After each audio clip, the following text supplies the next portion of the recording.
అసెంబ్లీలో ప్రధాన ప్రతిపక్ష హోదా రావాలంటే కనీసం 10% సీట్లు ఉండాలి అన్నది ఆ నిబంధన ఎక్కడా లేదు అని YSR Congress party వాదిస్తోంది.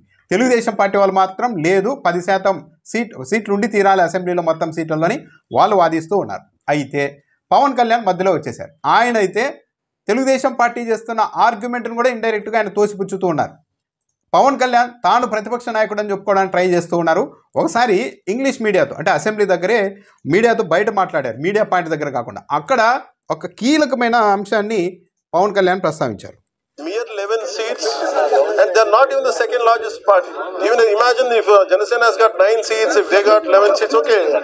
If we're denying it, then they're denying it, then it is understood. But the issue is not that. The issue is second. Janasena is the second largest party, and they are lesser than 10 seats lesser than us. They have to understand that. So the opposition status can never be given. అంటే కనీసం 18 సీట్లు ఉంటే వస్తుంది అని Telugu Desam party వాళ్ళు అంటుంటే పవన్ కళ్యాణ్ ఒక example చెప్పారు. ఒకవేళ జనసేనకు 9 సీట్లు వచ్చి వైసీపీ వాళ్ళకి 11 సీట్లు వచ్చింటే అప్పుడు వీళ్ళు ఆర్గ్యుమెంట్ చేసినా కూడా దాన్ని అర్థం చేసుకోవచ్చు. కానీ జనసేన పార్టీకి వైఎస్ఆర్ కాంగ్రెస్ పార్టీకి ఏకంగా 10 సీట్లు తక్కువ ఉన్నాయి. రెండో స్థానంలో జనసేన పార్టీ ఉంది. కాబట్టి ప్రధాన ప్రతిపక్ష హోదా వైసీపీకి రాదు అని చెప్తూనే ఇండైరెక్ట్గా మాకు వస్తుందని చెప్తున్నారు. ఆయన ప్రస్తుతం గవర్నమెంట్లో ఉన్నారు కాబట్టి దాన్ని అడగడానికి ఆయన ఇబ్బంది పడుతూ ఉన్నట్టుగానే ఉన్నారే కానీ పవన్ కళ్యాణ్ ఇంకో ప్లాన్ ఏమైనా చేస్తూ ఉన్నారా? ఎక్కడ 18 సీట్లు వస్తేనే ప్రతిపక్ష హోదా వస్తుందని ఆయన చెప్పడం లేదు. జనసేనకు 9 సీట్లు వచ్చి వైసీపీకి 11 సీట్లు వచ్చింటే అప్పుడు మాకు 2 ఎక్కువ వచ్చాయి కాబట్టి అని వైసీపీ అడిగినా బాగుండేది. కానీ ఇప్పుడు అలా అడగడానికి కూడా లేదు. పైగా రెండో లార్జెస్ట్ పార్టీగా జనసేన ఉంది, మాకు వైఎస్ఆర్ కాంగ్రెస్ పార్టీకి 10 సీట్లు తేడా ఉన్నాయని చెప్తూ ఉన్నారంటే ఆయన చెప్తున్నది ఏంటి? మధ్యలో మేమున్నామని. ఇప్పుడు పవన్ కళ్యాణ్ అసలు తాను అధికార పక్షం అనుకుంటున్నారా, ప్రతిపక్షం అనుకుంటున్నారా? రెండో స్థానంలో మేమున్నామని ఎలా చెప్తున్నారు? కూటమిలో భాగస్వామిగా ఉంటూ డిప్యూటీ సీఎంగా ఉంటూ మంత్రి పదవులు తీసుకొని ఇన్ని చేస్తూ కూడా ఎలా అనుకుంటున్నారు? బహుశా ఏమన్నా కొత్త ప్లాన్ ఏమన్నా చేస్తున్నారా?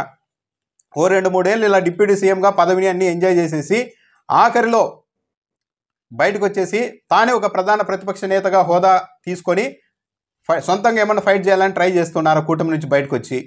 ఇప్పుడు జగన్మోహన్ రెడ్డికి ప్రధాన ప్రతిపక్ష నేత హోదా ఇచ్చేస్తే ఫ్యూచర్లో తనకు ఇబ్బంది అవుతుందని, జగన్మోహన్ రెడ్డికి ఇవ్వడానికి వీల్లేదు, మేము రెండో ప్లేస్లో ఉన్నాము, జనసేనకి 21 సీట్లు వచ్చాయి, వైసీపీ కంటే 10 సీట్లు ఎక్కువ ఉన్నాయని ఏమన్నా చెప్తూ ఉన్నారా?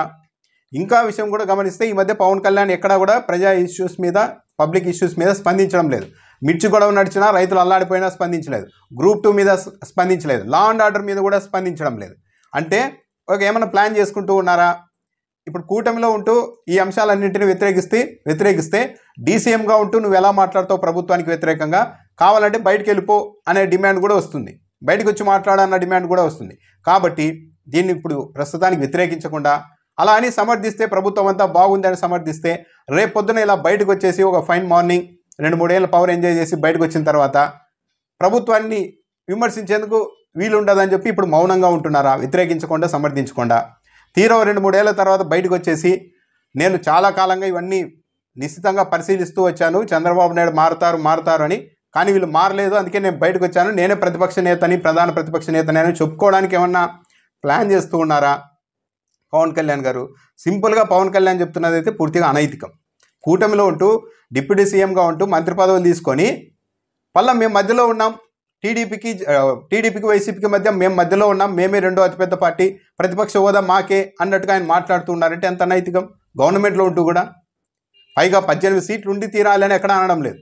జనసేనకు 9, వైసీపీకి 11 వచ్చింటే అప్పుడు వీళ్ళు అడిగిన అర్థం ఉంది, కానీ మేము 21 సీట్లతో మధ్యలో ఉన్నాం కదా అని మాట్లాడుతున్నారు. అంటే పవన్ కళ్యాణ్ గారు అయితే పూర్తిగా అనైతికంగానే మాట్లాడుతున్నారు అన్నది కూడా అర్థమవుతుంది. ఏదో ఫ్యూచర్ ప్లాన్తోనే బహుశా 2019లో లాగా ప్రభుత్వ వ్యతిరేక ఓటు చీల్చడానికి మళ్ళీ ఆఖరిలో పవన్ కళ్యాణ్ బయటకు వచ్చి ప్రతిపక్ష నేత హోదా తీసుకొని అరుపులు కేకలు ఏమైనా పెడతారా ప్రజల్ని డైవర్ట్ చేయడానికి అన్నది కూడా చూడాలి. కాకపోతే ఈసారి అంత ఈజీగా ఉండదు, ఎందుకంటే ఇప్పుడు తెలుగుదేశం పార్టీ కూటమి అధికారంలోకి రావడంలో పవన్ కళ్యాణ్ పాత్ర కూడా ఉంది. కాబట్టి ఆఖరిలో బయటకు వచ్చేసి నాకేం సంబంధం లేదు ఇదంతా అంటే ఎవరు నమ్మే పరిస్థితి ఉండదు. ఆయన ఇండివిజువల్గా పోటీ చేసినా ఇంకా దారుణంగానే రిజల్ట్ ఉంటుంది.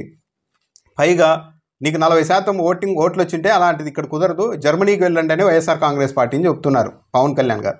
నిజానికి అక్కడ పిఠాపురంలో వర్మ హోదా ఇచ్చారని చెప్పాలి పవన్ కళ్యాణ్కి, ఎమ్మెల్యే హోదా.